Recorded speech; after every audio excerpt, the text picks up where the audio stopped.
चलिए शुरू करते हैं। सबसे पहले हम बात करेंगे साधारण बहुमत की।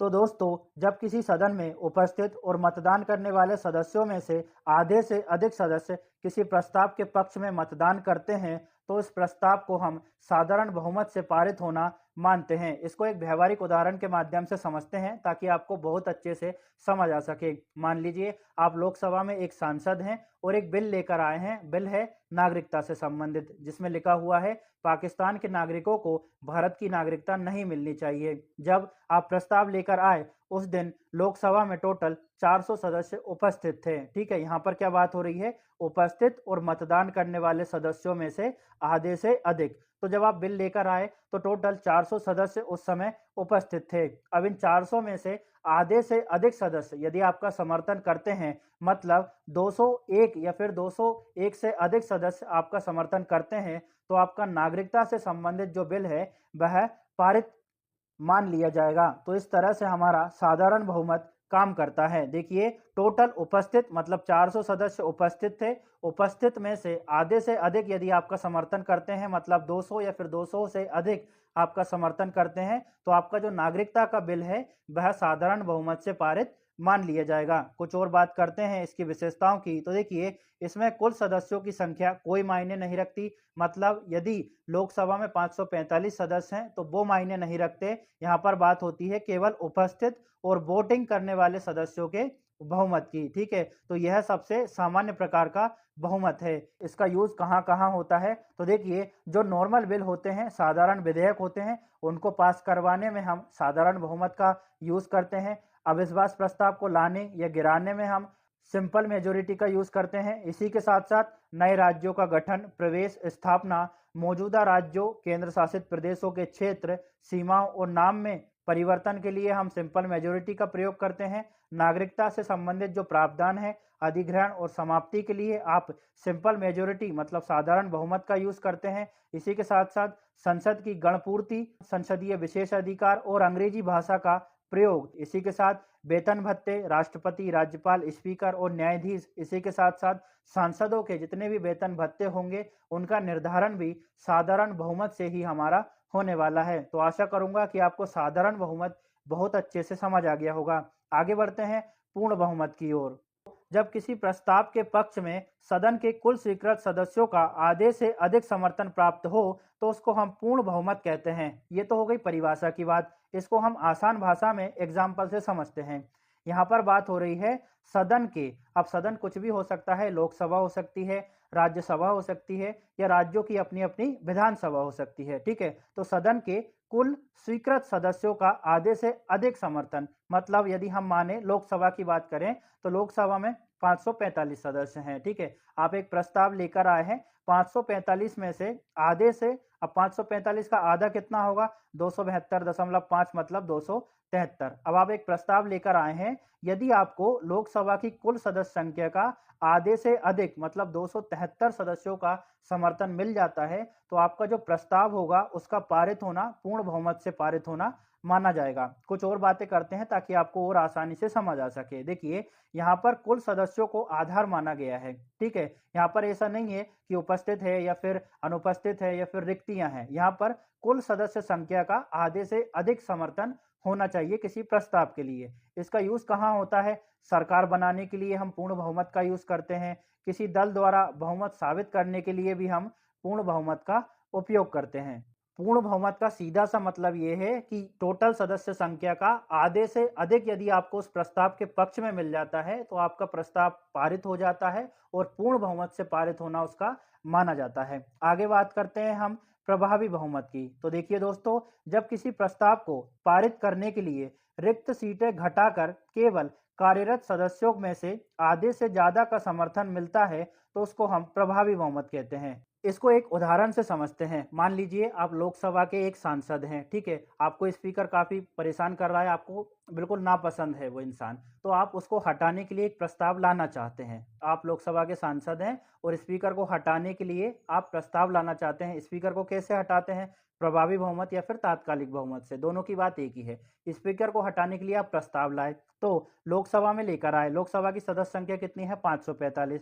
अब इस 545 में 5 रिक्तियां हैं, 5 सीटें खाली है। अब ये 5 सीटें कैसे खाली हो सकती है? जैसे कोई सांसद मर गया है, ठीक है, किसी ने इस्तीफा दे दिया है, कोई राज्यसभा के लिए चुना गया है तो वो सीट खाली हो गई है, या फिर उसको दल बदल की वजह से हटा दिया है। तो 545 टोटल सीटें हैं, ठीक है, और 5 सीटें रिक्त हो गई। अब बची कितनी? 540। अब इन 540 में से आधे से अधिक यदि सदस्य आपका समर्थन करते हैं स्पीकर को हटाने वाले प्रस्ताव का, तो आपका जो प्रस्ताव है ना वो पारित मान लिया जाएगा। मतलब 540 का आधा कितना हो गया? 270। 270 से अधिक यदि 271 लोग भी आपका प्रस्ताव का समर्थन करते हैं तो आपका जो प्रस्ताव है ना लोकसभा स्पीकर को हटाने का, वो पूरी तरह से लोकसभा से पारित मान लिया जाएगा। यहाँ पर यही बात कही गई है कि रिक्त सीटों को घटाकर केवल कार्यरत, अब रिक्त सीटें हमने घटा दी, ठीक है, 5 घटा दी तो बची 540। अब 540 का आधे से ज्यादा, तो 540 का आधे से ज्यादा कितना हो रहा है? 271। अगर इतने लोग समर्थन करते हैं तो स्पीकर को हटाने का प्रस्ताव आपका लोकसभा से पारित हो जाएगा। कुछ और बात करें इसका यूज कहाँ होता है, तो लोकसभा अध्यक्ष को हटाने के लिए इसका यूज होता है। उपराष्ट्रपति या फिर राज्यसभा के सभापति को हटाने के लिए प्रभावी बहुमत का उपयोग होता है। यहाँ पर हमारे जो कॉन्स्टिट्यूशन है उसमें लिखा हुआ है कि लोकसभा अध्यक्ष को हटाने के लिए तात्कालिक सदस्यों का बहुमत चाहिए। तात्कालिक और प्रभावी एक ही बात है, आपको यहाँ पे कंफ्यूज नहीं होना है। आगे बात करते हैं विशेष बहुमत की। देखिए दोस्तों, विशेष बहुमत की कोई निश्चित परिभाषा नहीं है। इसका जो यूज होता है अलग अलग मामलों में अलग अलग तरीके से होता है। जैसे अनुच्छेद 249 मतलब 249 और 312 के लिए विशेष बहुमत अलग प्रकार का है। इसी के साथ संविधान संशोधन करने के लिए अलग प्रकार का विशेष बहुमत का प्रयोग किया जाता है। राष्ट्रपति पर यदि महाभियोग का मामला है तो उसके लिए अलग तरह का विशेष बहुमत का यूज होगा, और जीएसटी के लिए 3/4 बहुमत का उपयोग किया जाता है। तो यहाँ पर भी अलग तरह का विशेष बहुमत का उपयोग किया जाएगा। इस तरह से विशेष बहुमत की कोई निश्चित परिभाषा नहीं है, अलग अलग मामलों में हमारा विशेष बहुमत बदल जाता है। ऐसा क्यों है? देखिए दोस्तों, सभी चीजें एक समान नहीं है। अगर हम कॉन्स्टिट्यूशन की बात करें, संविधान की बात करें, तो जो महत्व नागरिकता का है वही महत्व आपके मौलिक अधिकारों का नहीं है, ठीक है। जो महत्व आपका डीपीएसपी का है वही महत्व आपका संसद का नहीं है। तो अलग अलग इंपॉर्टेंस है हर चीज का। इसी वजह से यहाँ पर जो विशेष बहुमत है ना वो भी अलग अलग तरीके का दिया हुआ है। एक एक करके हम समझते हैं ताकि आपको बहुत आसानी से और बहुत सरलता से समझ आ सके।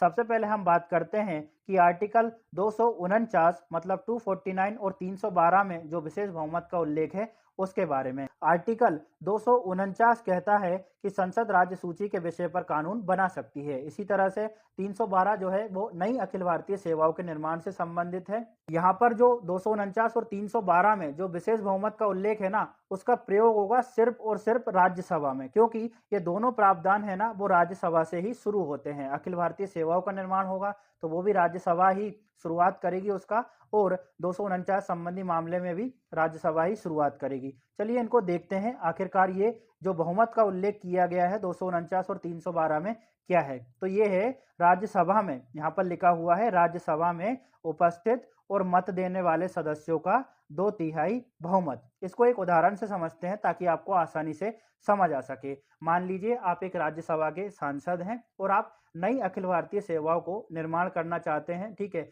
आप भारतीय जल सेवा की निर्माण करना चाहते हैं तो आप एक प्रस्ताव लेकर आए, ठीक है। अब जिस दिन आप प्रस्ताव लेकर आए हैं उस दिन टोटल 150 सदस्य मौजूद थे। राज्यसभा में कुल कितने सदस्य हैं? 250 हैं, ठीक है। जब आप प्रस्ताव लेकर आए तो 150 सदस्य थे।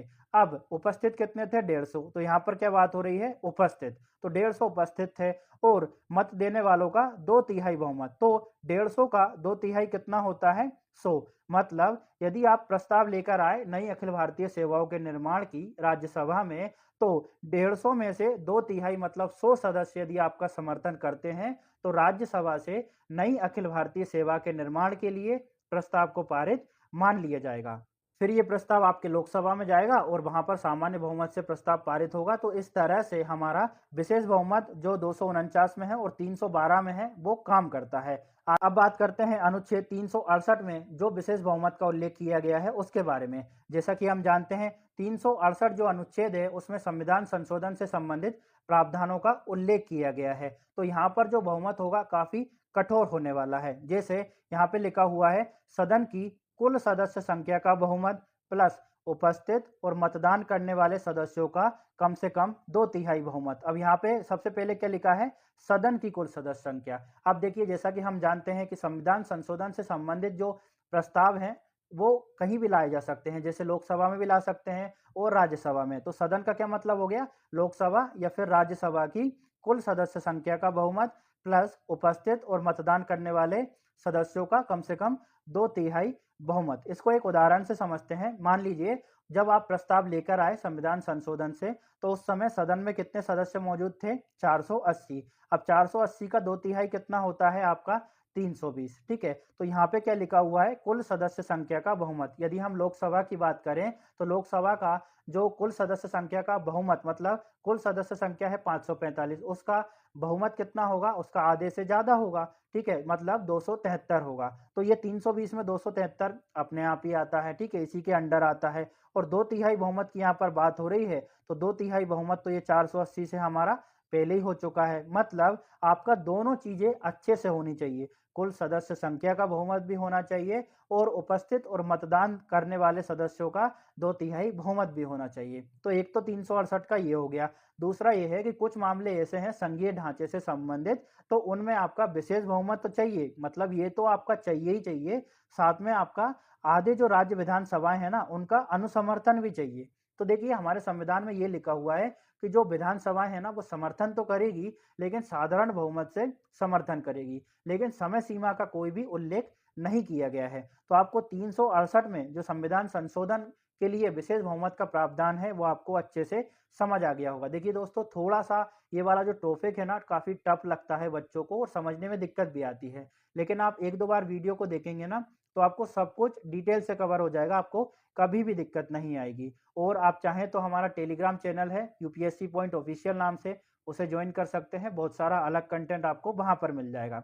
अब बात करते हैं एक और विशेष बहुमत के प्रकार की, जो कि राष्ट्रपति के महाभियोग के दौरान प्रयोग होता है। इसमें क्या लिखा हुआ है, सदन की कुल सदस्य संख्या का कम से कम 2/3 बहुमत से यदि संकल्प पारित होता है, तो राष्ट्रपति के विरुद्ध महाभियोग की प्रक्रिया संपन्न हो जाएगी। ठीक है, तो यहाँ पे क्या लिखा है, सदन की कुल सदस्य संख्या। अब सदन कुछ भी हो सकता है, लोकसभा हो सकती है, राज्यसभा हो सकती है। कुल सदस्य संख्या, यहाँ पर कुल लिखा हुआ है। ठीक है, कुल सदस्य संख्या का 2/3 बहुमत। जैसे यदि हम बात करें लोकसभा की, तो लोकसभा में कितनी सदस्य संख्या है, 545। ठीक है, तो 545 का 2/3 कितना होता है, 364। यदि राष्ट्रपति को हटाने के लिए लोकसभा में प्रस्ताव लाया गया है, तो 364 सदस्यों का समर्थन जरूरी है। इसी तरह से राज्यसभा की सदस्य संख्या है 250।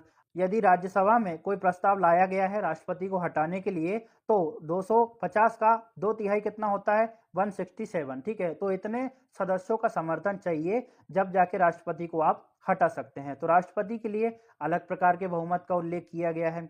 अब बात करते हैं हम एक मोस्ट इंपॉर्टेंट बहुमत का, जो कि हाल ही में जोड़ा गया है, जीएसटी से संबंधित बहुमत, जहां पर 3/4 बहुमत की बात की गई है। इसको हम आसान भाषा में समझने का प्रयास करेंगे।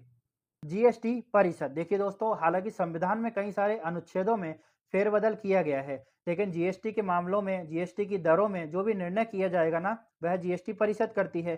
तो जीएसटी परिषद में निर्णय लेने के लिए 3/4 बहुमत की आवश्यकता होती है। यह बहुमत सभी सदस्य राज्यों और केंद्र के बीच में तय किया जाता है। इस थ्योरी पर आपको ज्यादा ध्यान नहीं देना है, एक उदाहरण से समझेंगे तो आपको आसानी से समझ आ जाएगा।